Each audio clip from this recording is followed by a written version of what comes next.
Hi, I'm Jeff Stanbaugh. My wife's Jeree, and she's the camera woman on this. So often when you have a realtor that takes you around to see a lot of houses, you get the basics, but you don't always understand a little bit more of the story behind the house, and you don't get a chance to see some of the unique things. So in a real quick video, I want to introduce you to some of the things that we've learned about this house over the past 12 years and maybe give you some ideas about how you could use the space. We have lived here for a little over 12 years. Our kids were 8 and 12 when we moved here, so we've raised them. And the first thing I wanted to let you see about the house that may not be readily apparent is just how quiet the neighborhood is. If you look on the map, you see the Canyon Trails is a very isolated subdivision, only one way in and one way out. We're on a short cul-de-sac. Basically, there is no excess traffic. Now, I'd love to tell you that my kids spent hours playing in that cul-de-sac because it was so safe. But our kids like to play video games a lot more than anything else. But if you do have kids that like to play, we were hopeful they would play out in this nice quiet cul-de-sac. It didn't turn out that way, but it's a very nice thing to have. Also, it's a very beautiful place. The sun rises right over there, and through the kitchen window of the house you can also watch the sun rises. My wife is going to spin around and she's going to show you where the sun sets. You can see it's just a very pretty neighborhood.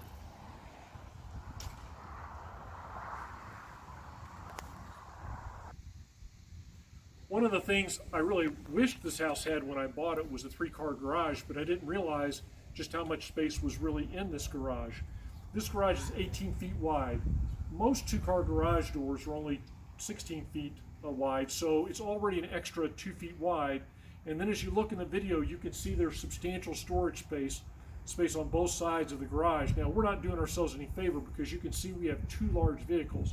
And yeah, that's a crew cab F-150, and it really does fit there. Not much room to spare, but it does fit.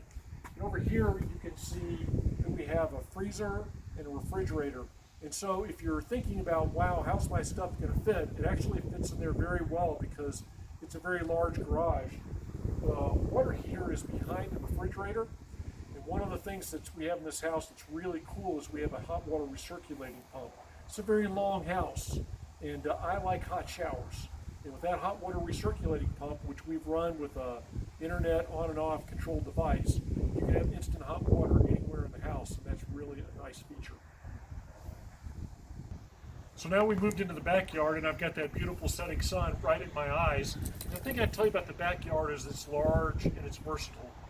If you want a swimming pool, as you can see, it's plenty large enough for you to build a swimming pool in here. We've had trampolines, we've had swing sets, so a lot of space here. And then as far as the patio goes, again, you can see it's very large. This is where I cook. Bottom line is, we haven't really used our backyard for anything particularly unique, but if you want to, you can. And if you're wondering why the big water storage tank, we had a drought in Wichita Falls from 2011 to 2015.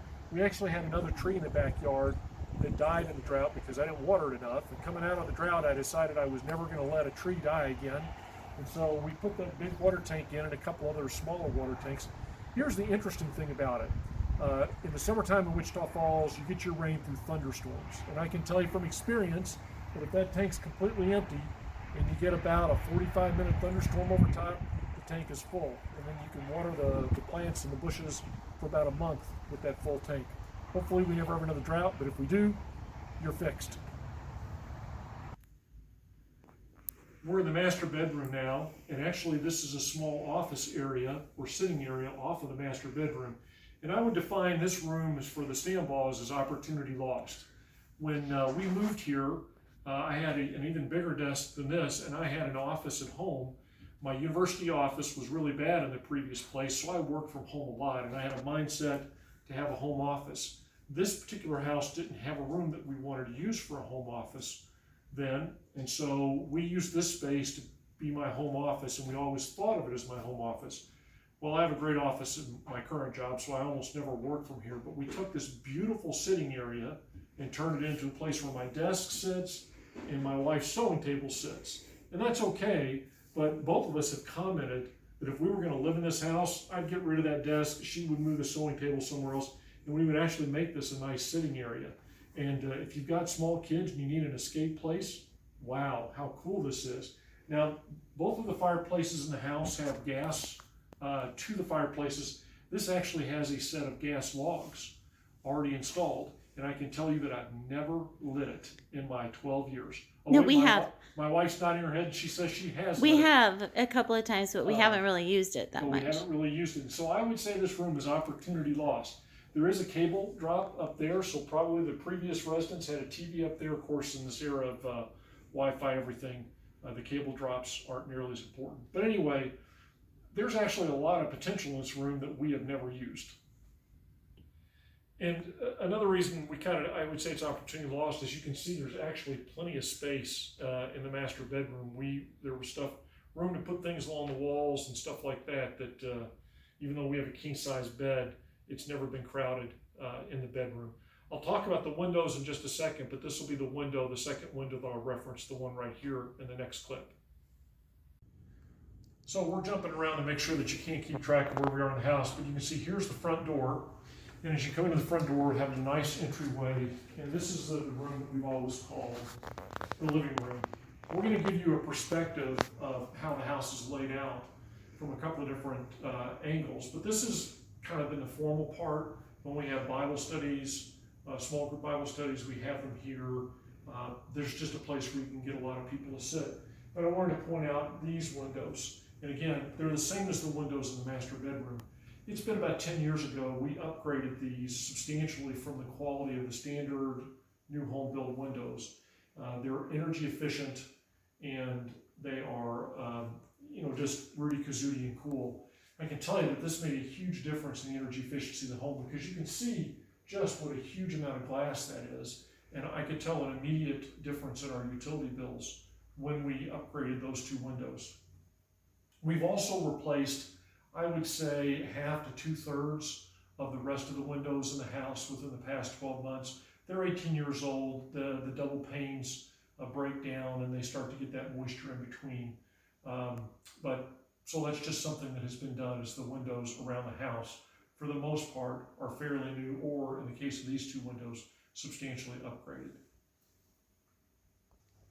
Kind of hard to see, but this is the dining area. And I say hard to see because you're right here. This is a very large dining room table. We can sit 10 to 12 people around this table when it's very cramped and we have it fully expanded out. We have another leaf we can put in it. What I'm trying to get you to see is that the dining room is very large. And if you're someone who likes to entertain, you're going to have a very compatible dining room. To do that, we've entertained a lot of people. Also, something that, depending on how you want to use it, can be kind of cool. This is the little storage area underneath the stairway. When we first moved here, we used it as a pantry, and then when we started to homeschool some of our kids, we made it the homeschool central, and then when our kids got through that, my wife just declared it to be her junk room. But it is pretty cool that you have that storage area right there off the kitchen, that if you want to use it as a pantry, you can do so. So we're filming this from the kitchen, and if my wife wasn't a chicken, she would be the one doing the talking instead of me. She could tell you all about the kitchen, double oven, granite, very comfortable. She's an excellent cook and has cooked a lot of meals here. But here's the part that I think a lot of people miss about the house. A lot of people are looking for an open design, and they think our floor plan isn't very open, and I think it's just because they don't understand really how the floor plan can be used. We've had a lot of success entertaining a lot of disparate groups in this home because, for example, you can have the adults in here eating, or the people who want to play board games in here playing board games. And then... Oh, the coffee right there. And we have the coffee bar right here. My wife requires me to point that out because she's a coffee snob. And everybody loves it. And everybody loves coffee. We have the eat-in kitchen here, so a lot of times we have the adults in there and the kids in here, so that they were on tile and there were going to be no issues there. And then you can see it goes in from here into the family room, which is where we have the big screen TV and the football on and things like that. And so we've had Thanksgivings where the people who want to play games stay in there, and the people who want to play football come in here. And the reality is you can keep track of what's happening as a parent. If you got kids, you can kind of like be serving your guests in the dining room while you're still able to keep your eye on the kids. So we have found this to be a very, very flexible arrangement to entertain. And then you've got the formal living room, which is on the other side. And so we've had as many as 3 different eating areas and things like that. It's also nice when you're by yourself with your kids also to have a little space and yet be able to check on them at the same time. Right, so she's saying like she could be at the dining room table doing stuff, and the kids playing in here, but you can hear them, and so even though you don't have to be in eye shot with them, you can hear them. And my wife is standing in the family room, and we're just showing you the stairway up to the bonus room. The reason that we're selling this house is we're moving a new house because my 91-year-old mother-in-law, almost 91, she turns 91 this next week, who's actually sitting watching football in the family room, but we're all going to join forces together. And to be honest with you, had the bonus room been on the first floor, we would not have had to have built a new house because that bonus room is really, really nice. It's very large. It has a private bathroom up there. And again, you can use the 3D visual tour to see all of the details of that. But we've had our kids stay up there as their bedroom at various points. But where we really enjoyed it the most is we had a lot of family that came to visit because we have Grammy with us in town, and so all the family from out of town wants to come and visit Grammy, and they love to stay in that room because it's like a private suite with its own bathroom. In the photos, to give you a sense of how large it is, it's a king-size bed that you see in the photos, so you can see it's a very large room. So I hope this has given you a sense of some of the different things about the house that you wouldn't necessarily get from the 3D tour, and the realtor who comes in and shows you the home wouldn't necessarily be aware of. And by all means, if you have questions about the house, make sure to have the realtor just reach out to us personally. We're more than happy to share with you the details and the information about that.